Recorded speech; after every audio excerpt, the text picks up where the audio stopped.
বিয়েটা হয়ে গেল হঠাৎ করেই। আজকে যে আমার বিয়ে হবে সেটা আমি আজকে সকালেও ভাবিনি। কি থেকে কি হয়ে গেল নিজেও জানি না। সবচেয়ে অদ্ভুত ব্যাপার হলো, যার সাথে আমার বিয়েটা হয়েছে সেটা আর কেউ নয়, আমার ভাবি। আমার আপন বড় ভাইয়ের বউ, যাকে আজকে সকালেও আমি ভাবি বলে ডেকেছি। কিন্তু এখন আমার বউ, এখন দাঁড়িয়ে আছি বাসার ছাদের উপর, আর ভাবি মানে আমার বউ বাসর ঘরে অপেক্ষা করছে আমার জন্য। কিছু বুঝতেছেন না তো? চলেন তাহলে পুরো বিষয়টা আপনাদেরকে বুঝিয়ে বলি। আজ থেকে প্রায় 1 বছর আগে ভাবির আর ভাইয়ার বিয়ে হয়। খুব সুন্দর দিন যাচ্ছিল। ভাইয়া ইটালি থাকতো, আমি আম্মু আব্বুর বাড়িতে থাকতাম। আমি তখন অনার্স 3য় বর্ষের স্টুডেন্ট ছিলাম। ভাইয়া আর আমার সম্পর্ক ছিল বন্ধুর মতো, দুজনে খুবই ক্লোজ ছিলাম। বাবার একটা দোকান ছিল, ভাইয়া ইটালি যাওয়ার পর বিক্রি করে দিয়েছে, কারণ ভাইয়ার নিষেধ ছিল বাবা যেন আর কোনো কাজ না করে। এইভাবে আমাদের দিন যাচ্ছিল। আমিও বন্ধু বান্ধব, পড়ালেখা, আড্ডা এসব নিয়েই অসাধারণ লাইফ কাটাচ্ছিলাম। একটা ঝড় এসে আমাদের এই সুখী লাইফটাকে তছনছ করে দিয়েছে। ভাইয়া বিদেশ থেকে বাড়িতে আসলো। আমরা ভাইয়ার জন্য মেয়ে দেখতে শুরু করে দিলাম। যদিও ভাইয়া বিয়ের জন্য রেডি ছিল না, তবুও আব্বু আম্মুর জোড়াজড়িতে রাজি হয়ে গেল। অনেকগুলো মেয়ে দেখার পর একটা মেয়েকে ভাইয়ার জন্য আমরা পছন্দ করি। মেয়েটা দেখতে অসাধারণ, প্রথম দেখায় যে কারো পছন্দ হয়ে যাবে। ভাইয়ার ক্ষেত্রেও ব্যতিক্রম কিছু হয়নি। ভাইয়াও মেয়েটাকে পছন্দ করে ফেললো। মেয়েটা আমার সাথে পড়তো, অর্থাৎ অনার্স 3য় বর্ষে। শুধু ক্যাম্পাসটা ভিন্ন ছিল। নাম হচ্ছে অবন্তী। দুই ফ্যামিলির সম্মতিতে মহা ধুমধামে ভাইয়ার বিয়েটা হয়ে গেল। ভাইয়া আর ভাবির আন্ডারস্ট্যান্ডিংটা ছিল অসাধারণ। দুজন দুজনকে অল্প দিনেই অনেক ভালোবেসে ফেললো, সেটা ওনার হাব ভাব দেখলেই বোঝা যায়। বিয়ের পরে ভাইয়া ভাবিকে নিয়ে অনেক ঘোরাফেরা করলো। আমিও ভাবির সাথে অনেক মশকরা করতাম। ভাবি সব ক্লোজ ভাবে দিত। ভাবিও অল্প দিনে আব্বু আম্মুর মন জয় করে নিল। আম্মু নিজের হাতে ভাবির মাথায় তেল দিয়ে দেয়, রান্না শিখায়। আব্বু আর আম্মু ভাবিকে কখনো ছেলের বউ হিসেবে দেখেনি, নিজের মেয়ের মতোই দেখেছে। ভাবির আব্বু আম্মুকে নিজের বাবা মায়ের মতোই সেবা যত্ন করত, সবকিছুতে হেল্প করত। ভাবি বাসায় আসার পর থেকে যেন বাসাটা অন্যরকম হয়ে গেল। খুব সুন্দরভাবে আমাদের দিন যাচ্ছিল। বিয়ের 2 মাস পরে ভাইয়ার ছুটি শেষ, তাই আবারও ইটালি চলে যেতে হবে। যদিও ভাইয়ার যাওয়ার মতো মন মানসিকতা ছিল না, কারণ নতুন বিয়ে করেছে, আরো কিছুদিন থাকার ইচ্ছা ছিল। বাট নিজের ক্যারিয়ার, ফ্যামিলির কথা চিন্তা করে ভাইয়া ইটালি চলে গেল। ভাইয়া চলে যাওয়ার পর প্রতিদিনই আমাদের সবার সাথে কথা হতো। আমি এটা ওটা বলে ভাইয়াকে খেপাতাম। এভাবে কিছুদিন চলে যায়। একদিন আমি কলেজ থেকে বাসায় আসছি, এমন সময় একটা বিদেশি নাম্বার থেকে কল আসে। আমি ভেবেছিলাম ভাইয়া কল দিয়েছে, কিন্তু না। আমি কলটা রিসিভ করলাম। হ্যালো ভাইয়া, কেমন আছিস? কিন্তু ওপাশ থেকে অন্য একটা লোক বলল, আমি আপনার ভাই না, আপনার নাম কি পারভেজ? আমি পারভেজ, বাট আপনি কে? আমাকে কিভাবে চিনেন? আমি তোমার ভাইয়ের বন্ধু, একসাথে কাজ করি। আমার নাম হচ্ছে রহিম। ও আচ্ছা, তো ভাইয়া কেমন আছে? কি ব্যাপার, চুপ করে আছেন কেন? ভাইয়া কেমন আছে? তোমার ভাই? আমার ভাই কি হয়েছে ভাইয়ার? তোমার ভাই আর বেঁচে নেই। কথাটা শোনার সাথে সাথেই আমার পায়ের নিচ থেকে মাটি সরে যেতে লাগলো।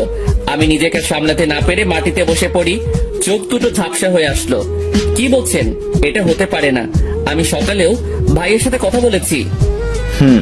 ঠিকই বলছি। কিছুক্ষণ আগে তোমার ভাই ডিউটিতে যাচ্ছিল, একটু আগে বাস উল্টে তোমার ভাই সহ কোম্পানির প্রায় 13 জন লোক মারা যায়। বাকিদের অবস্থা খুব একটা ভালো না। না, আমার বিশ্বাস হয় না। আপনি ভালো করে দেখেন, আমার ভাইয়ের কিছু হয়নি। 2 দিনের মধ্যে লাশ দেশে পাঠিয়ে দেওয়া হবে। এ কথা বলেই রহিম ভাই কলটা কেটে দিল। আমি যেন পাথর হয়ে গেলাম। মুখ দিয়ে কোনো কথা আসছে না। আমি আব্বু আম্মুকে কি জবাব দিব? কি বলে বোঝাবো ভাবিকে? মাত্র 2 মাস পরে বিধবা হয়ে গেছে। এটা শুনলে ভাবি কি অবস্থা হবে? আব্বু আম্মুকে যদি বলি তোমাদের বড় সন্তান আর নেই, কি হবে ওনাদের? না, আমি আর কিছু ভাবতে পারছি না। মাথাটা ঘুরতেছে। তাড়াতাড়ি বাসায় যাই। একটা রিক্সা নিয়ে তাড়াতাড়ি বাসায় চলে গেলাম। কলিং বেল দেওয়ার একটু পর ভাবি এসে দরজা খুলে দেয়। কি ব্যাপার, আজকে আমার দুষ্টু দেবরটা এত তাড়াতাড়ি বাসায় চলে আসছে কেন? নিশ্চয়ই কলেজ ফাঁকি দিয়েছে। ভাবির কথা শুনে আমার ভিতরটা আবারও মোচড় দিয়ে উঠলো। আমি কোনো কথা না বলে নিজের রুমে চলে গেলাম। দরজা লাগিয়ে দিয়ে ওয়াশরুমে চলে গেলাম। পানি ছেড়ে দিয়ে ইচ্ছে মতো কাঁদতে লাগলাম। অনেকক্ষণ পর বের হলাম। ভাবি আমার রুমের দরজায় টোকা দিতে লাগলো। কি ব্যাপার দেবর সাহেব, মন খারাপ কেন? কি হয়েছে? মনে মনে বললাম, কি হয়েছে সেটা যদি শুনেন তাহলে আপনি নিজেকে স্থির রাখতে পারবেন না। ভাবি যেন কিছু না বোঝে, সেজন্য বললাম, কিছু না। না না, কিছু তো একটা হয়েছে। চোখ মুখ লাল কেন? বললাম তো ভাবি, কিছু হয়নি। আচ্ছা, খেতে চলো, আব্বু আম্মু বসে আছে। আপনারা খেয়ে নেন, আমি খাবো না।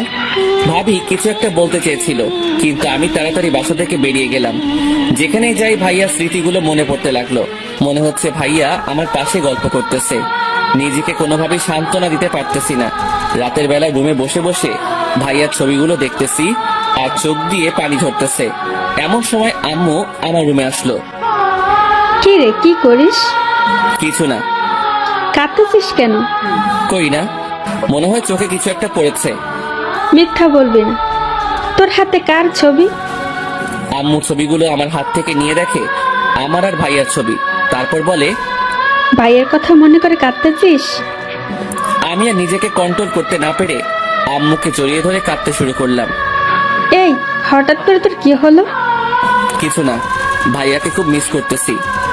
পাগল একটা, ওরে কল দিয়ে কথা বল। ও আচ্ছা, ভালো কথা।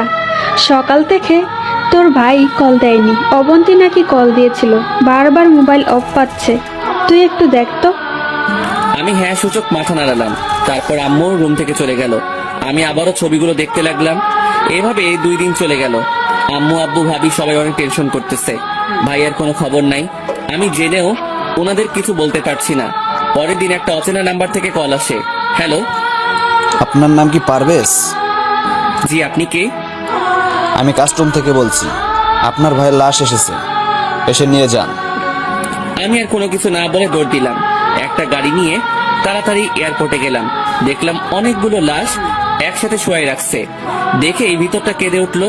তারপর কয়েকজন পুলিশ লাশগুলোকে পোস্টমর্টেম করার জন্য লাশবাহী গাড়িতে উঠিয়ে হাসপাতালে নিয়ে গেল। অনেক রিকোয়েস্ট করার পরও ওরা আমাদের কারো কথা শুনলো না। পুলিশের পিছে পিছে হাসপাতালে গেলাম। অনেকক্ষণ ধরে হাসপাতালে বসে আছি। চারপাশে অন্যান্য লোকগুলো কেঁদেই যাচ্ছে। আমারও চোখ দিয়ে পানি ঝরতেছে। এখনো বিশ্বাস হচ্ছে না যে আমার ভাই আর বেঁচে নেই। তারপর প্রত্যেকটা লাশ তাদের আত্মীয়দের নিকট দিয়ে দেওয়া হচ্ছে। আমি ভাইয়ার লাশের পাশে দাঁড়িয়ে রইলাম। ভাইয়ার চেহারার দিকে তাকিয়ে আছি।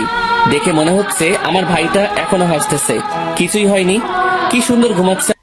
আপনাদের কাছে এই পার্টটা যদি ভালো লেগে থাকে তাহলে অবশ্যই চ্যানেলটাকে সাবস্ক্রাইব করে দেবেন আর পাশে থাকা বেল আইকনটি বাজিয়ে ভিডিওতে লাইক করে দেবেন। আপনারা যদি চ্যানেল গল্পটা আমরা কন্টিনিউ করি তাহলে আমাদের চ্যানেলটাকে সাবস্ক্রাইব করে দেবেন। একটা গল্প নিয়ে আসতে আমাদের অনেক সময় লাগে, এডিটিং অনেক কিছু করা লাগে। আপনারা যদি আমাদেরকে সাবস্ক্রাইব না করেন তাহলে আমরা অবশ্যই পাবো না আর নতুন নতুন গল্প নিয়ে আসবো না। যদি আপনারা চান এটার পাশাপাশি আমরা আর একটা গল্প আপলোড দিই তাহলে আপনারা আমাদেরকে কমেন্ট করতে পারেন।